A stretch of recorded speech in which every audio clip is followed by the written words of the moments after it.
আছেন সবাই? আমি আক্তারুজ্জামান ইনস্ট্রাক্টর-এর সাথে আছি আপনাদের সাথে। আজকে আমরা আলোচনা করব ইলাস্ট্রেটর টিউটোরিয়াল নিয়ে। Adobe Illustrator টিউটোরিয়াল 2023 তে আপনাদের সবাইকে স্বাগতম। এখন আমরা যে টুলসটা নিয়ে কথা বলবো সেখানে হচ্ছে আপনার বিভিন্ন শেপ আছে বা শেপ টুল, যদি আমরা সহজে বলি শেপ টুল। তো এখানে যাওয়ার পর এখানে অনেকগুলো টুলস দেখতে পাচ্ছি। সেমিটাকে অ্যারো করে আমরা ট্যাব আকারে এখানে নিয়ে নিলাম। প্রথম যে টুল, এটার নাম হচ্ছে রেক্ট্যাঙ্গুলার টুল। আপনি এখানে যাওয়ার পর এখানে ক্লিক করে আপনি এখানে একটা ক্লিক করেন, আপনার একটা ডায়লগ বক্স চলে আসছে।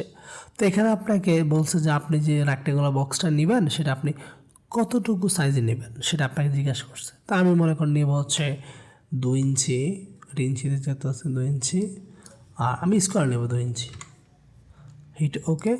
এখন দেখেন 2 ইঞ্চি একটা রেক্ট্যাঙ্গুলার টুলস আমার চোখের সামনে চলে আসছে। প্রশ্ন হচ্ছে, আমি যে এখানে যে শেপটা দেখতে পাচ্ছি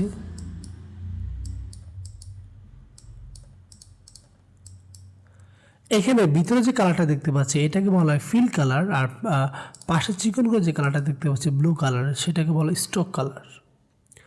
ফিল কালার আর স্ট্রোক কালার একটা দুটো পার্থক্য আছে। আপনি চাইলে এখান থেকে যে কোনো একটা কালার ইউজ করতে পারেন। লাইক আপনি যদি ফিল চাইলে ফিল্ডের কালার রাখতে পারেন, আবার আপনি যদি স্ট্রোক কালারও রাখতে পারেন।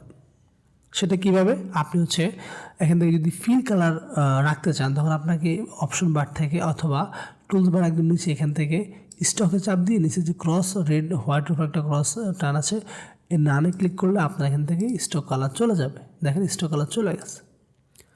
আর যদি আপনি আবার ব্যাক আনতে চান তাহলে আপনি আবার এখানে ডাবল ক্লিক করে একটা কালার দিয়ে দিবেন, এখান থেকে কালারটা চলে আসবে। আর যদি ফিল কালার সেম অফ করতে চান সেম এখানে যাবেন, ক্রসে ক্লিক করবেন অথবা এই যে অপশন বার থেকে ক্রস, ফিল কালার চলে গেছে। আবার অ্যাড কালারটাও সেম, ডাবল ক্লিক করে এখান থেকে কালারটা দিয়ে দিবেন, চলে আসছে। এখানে আমার এখানে কালার নাই তাই আমি দেখাতে পারতেছি না। এখান থেকে যে দেখেন বিভিন্ন কালারে চলে আসছে, দেখেন বিভিন্ন কালার চলে আসছে। তো এটা হচ্ছে ফিল এবং স্ট্রোক কালার সিঙ্গেলভাবে ইউজ করার নিয়ম। এখানে দেখেন যে আমরা যে ব্লু যে স্টকটা দেখতে পাচ্ছি, এখন যদি আপনি আমাকে বলেন যে এটা কীভাবে আমি সাইজটা বড় করব, হ্যাঁ সেটাও করা যাবে। আপনাকে অপশন বারে যেতে হবে অথবা উইন্ডো থেকে স্টক নামে একটা আপনি প্যালেট পেয়ে যাবেন, স্টকে যে স্টক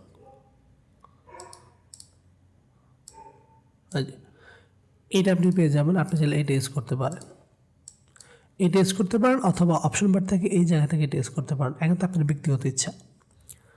এখন দেখেন আমি যদি এখানে যাওয়ার পর আমি যদি এখানে দেখি হোয়াইট, আমি ওইটা হোয়াইট বড় করব, তাহলে আমি এখান থেকে একটা জাস্ট ধরে 20 দিয়ে দিলাম। দেখেন কত বড় স্টক হয়ে গেছে। এখানে যেটা আমরা যদি একটু ভালো করে দেখি, মাঝখানে একটা কিন্তু আমরা সায়ান কালার একটা গ্রিড দেখতে পাচ্ছি। এর মানে হচ্ছে আমরা যে স্টকটা নিয়েছি সেটা আমাদের যে ডিজাইনটা আছে ডিজাইনের ভিতরে গেছে অর্ধেক, বাইরে গেছে অর্ধেক। তো এটা আমরা চাইলে চেঞ্জ করতে পারবো, এখানে সমস্যা নাই। তো আমরা প্রথমে হোয়াইট থেকে সাইজটা ছোটো বড়ো করতে পারি। এখান থেকে এই দেখেন খুব ইজিভাবে ছোটো বড়ো করতে পারি। এখন আসেন ক্যাফ মূলত হচ্ছে আপনার এখানে কোনো ক্যাফ নাই, সেটা চেঞ্জ হবে না। কর্নার, এখানে যে আমরা এজেসগুলো দেখতে পাচ্ছি, এই যে এই এজেসগুলো এগুলোকে মেইন করছে। এখন আমি যদি কর্নারগুলোকে চেঞ্জ করতে চাই, একটু রাউন্ড করতে চাই অথবা এমনি স্টাইল করতে চাই, তখন আমাকে এখান থেকে এটাকে ধরতে হবে। দেখেন কেমন রাউন্ড হয়ে গেছে। আর যদি আপনি এইবার এই স্টাইলে ক্লিক করেন তাহলে এই স্টাইলের মতো হয়ে যাবে, একটু কেটে যাবে। তো এটা হচ্ছে আপনার কর্নারের স্টাইল করার প্রসেস। আমরা একটু আগে বলছিলাম যে আমাদের যে শেপটা নেওয়া হয়েছে ফিল কালার মধ্যে অর্ধেক আছে স্টক, বাকি যে অর্ধেক সেটা আছে আমাদের ফিলের বাহিরে। তো আমরা যদি চাচ্ছি না কমপ্লিটলি যে ইয়াটা আমাদের স্টকটা সেটা আমার ফিলের ভিতরে দেখাবে, তাহলে আমাকে এখান থেকে অ্যালাইন স্টক টু ইনসাইডে ক্লিক করতে হবে। আর যদি আউটসাইডে দেখায় তাহলে পাশেটা অ্যালাইন স্টক টু আউটসাইডে ক্লিক করতে হবে। এটা হচ্ছে আমাদের স্টকের বিভিন্ন ডিজাইন করা হয়। তো আমি স্টক সাইজটা একটু ছোটো করে নিচ্ছি, 3 করে নিলাম। এখন দেখেন এখানে হচ্ছে আপনার ড্যাশেড লাইন। এখন আমরা যে স্টকটা দেখতে পাচ্ছি এটা সলিড কালার, মানে জাস্ট একটা শেপ একটা সলিড কালারে আছে। আমি চাচ্ছি ডট আকারে থাকবে, তার আমি ড্যাশেড লাইনে ক্লিক করব, তখন ডট হয়ে গেছে। এখন যদি আমি ক্যাপসে গিয়ে জাস্ট মিডে যে রাউন্ড ক্যাপ আছে সেটাতে ক্লিক করে দেখেন আমার প্রত্যেকটা যে ডট সেটা ক্যাপ হয়ে গেছে। আমি যদি এটাকে ধরি এরকম হয়ে যাবে। তো এটা মূলত এই ক্ষেত্রে ইউজ হবে। এখন দেখেন ড্যাশেড লাইন যদি আপনি বাড়াইতে চান, দেখেন আপনি এখানে কমান, এটা বাড়তে থাকবে। আপনাকে স্ট্রোক সাইজ ছোটো করতে হবে।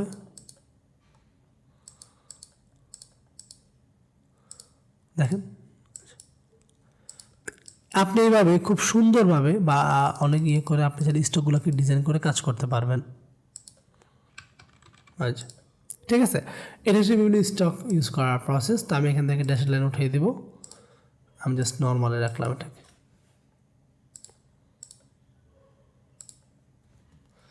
এখন যেটা আমরা চাইলে এই স্টকগুলোকে আরও ডিজাইন করতে পারি, যেমন অ্যারো হেডস থেকে আমি এখানে ক্লিক করি, এখানে ক্লিক করেন, দেখেন এখানে একটা এই দিক থেকে ঘুরে একটা অ্যারো এখানে চলে আসছে। আবার যদি আমি এখানে এটা ক্লিক করি, এটা হয়ে যাবে। তো এই স্টাইলে অ্যারো এখানে আপনি পেয়ে যাবেন। আমি নাম দেব, নাম। এখান থেকে চলে আপনি বিভিন্ন ওই পাশের মানে এই রাউন্ডে আপনি বিভিন্ন অ্যারো ইউজ করতে পারেন। আমি নাম দেব, নাম। এখানে আপনি বিভিন্ন ইউনিফর্ম ইউজ করতে পারেন। এখানে দেখেন আমাদের যে স্টকটা আছে এটা চতুর্পাশে কিন্তু একদম সমানভাবে আছে। তো আমি চাচ্ছি এক পাশ একটু চ্যাপ্টা হবে, এক পাশে একটু চিকন হবে, এক পাশে মোটা হবে। তো এটা করার জন্য আপনি প্রোফাইল থেকে বিভিন্ন স্টাইল ইউজ করতে পারেন। দেখেন এই পাশটা একদম মোটা, এই পাশটা একদম চিকন। তো এখান থেকে অনেকগুলো আছে, আপনি সবগুলো চাইলে ইউজ করতে পারেন। আচ্ছা, এগুলো আপনারা যখন প্র্যাকটিস করবেন এগুলো প্র্যাকটিস করে করে দেখবেন, বাস হয়ে যাবে। তো এটা হচ্ছে আমাদের স্টক ডিজাইন বা স্টক সাইজ ছোটো বড়া বা স্টককে কাস্টমাইজ করার প্রসেস। এখন আমরা যে টুলসটা নিয়ে কথা বলবো সেটা হচ্ছে আমাদের এখানে রাউন্ড রেক্টেঙ্গুলার টুল। এখানে যাবেন, ক্লিক করবেন, সেম আপনি এখানে 2020 একটা রাউন্ড রেক্টেঙ্গুলার টুল নিতে পারবেন। তো রাউন্ড রেক্টেঙ্গুলার আর অনলি রেক্টেঙ্গুলার মধ্যে পার্থক্য হচ্ছে একটার এজেসগুলো একটু রাউন্ড থাকে, একটা এজেসগুলো একটু হার্ড থাকে। ঠিক আছে, যে দেখেন এটা রাউন্ড, এটা হার্ড। আপনি যদি এখন প্রশ্ন যে আমি এটাকে রাউন্ড করবো, হ্যাঁ পারবেন, কোনো সমস্যা নেই। জাস্ট এটাকে ধরবেন, এখানে হোয়াইট যে পয়েন্টটা দেখতে পাচ্ছেন এটাকে ধরে আপনি রাউন্ড করে দেন, বাস রাউন্ড হয়ে গেছে। তো এখান থেকে আপনি যেখানে একটাকে ইউজ করে দুইটা বা ফায়দাটা লুটতে পারেন, কোনো সমস্যা নেই। এরপর আপনি যদি কোনো সার্কেল নিতে চান, সেম এখানে যাবেন, ডায়ালগ বক্সে দিবেন, সার্কেল ক্রিয়েট হয়ে যাবে। পলিগন নিতে চাইলে সেম এভাবে পলিগন নিতে পারবেন। পলিগন কয়টা মাথা হবে? 6টা। এখানে যদি 8টা দেন, 8টা মাথা হবে। আপনি যদি কোনো স্টার নিতে চান তখন আপনি এখানে স্টারে ক্লিক করলে স্টার চলে আসবে। কয়টা স্টারের মাথা হবে? 5টা। ফাইন, স্টার চলে আসছে। তো এটা হচ্ছে আমরা বিভিন্ন ডায়ালগ বক্সের সাহায্যে কীভাবে এগুলো ইউজ করবো। আর যদি আমরা এগুলোকে ড্র্যাগ অ্যান্ড ড্রপ করে ইউজ করি, সেটা কীভাবে করবো? জাস্ট এখানে যাবো, ড্র্যাগ করবো, চলে আসছে, ডিলেট। স্টারটাকে ধরেন, এই যে দেখেন 5টা আসছে না। আপনি মাউস ক্লিক থাকা অবস্থায় যদি কিবোর্ড থেকে অ্যারো সাইনে ক্লিক করেন তখন দেখবেন স্টার অ্যারো যদি আপের দিকে ক্লিক করেন স্টার বাড়তে থাকবে, মাথাগুলো বাড়তে থাকবে, কর্নারগুলো বাড়তে থাকবে। আর যদি ডাউন দিকে ক্লিক করেন তাহলে স্টার যে এজেসগুলো কমতে থাকবে, লাস্ট ট্রায়াঙ্গেল হয়ে যাবে। ঠিক আছে, তো এটা হচ্ছে আপনি ড্র্যাগ অ্যান্ড ড্রপ ইউজ করলে এইভাবে ইউজ করতে পারেন। লাস্ট যে জিনিসটা দেখতে পাচ্ছেন সেটা হচ্ছে যে ফ্লেয়ার টুল। ফ্লেয়ারি টুল এটা ইউজ করার জন্য আপনি যেখানে ড্র্যাগ অ্যান্ড ড্রপ করেন চলে আসছে এটা এখানে। এটা বিভিন্ন রে অথবা বিভিন্ন ইফেক্ট ইউজ আমাদের কাজে লাগবে। এখান থেকে আপনি যদি ডাবল ক্লিক করেন এটা অপশনটা বের হয়ে যাবে। এখান থেকে আপনি এটাকে চাইলে বড় করতে পারেন, অপাসিটি কমাইতে পারেন, বাড়াইতে পারেন।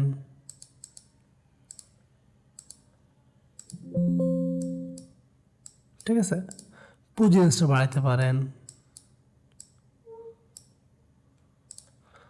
তারপরে আপনি গ্লোটাকে বাড়াইতে পারেন।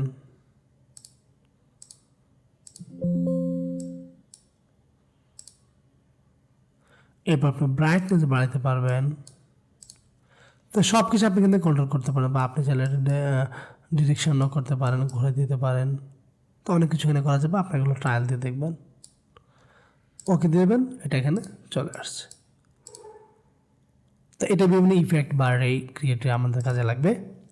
তো এই ছিল আমাদের শেপ টুলের ব্যবহার।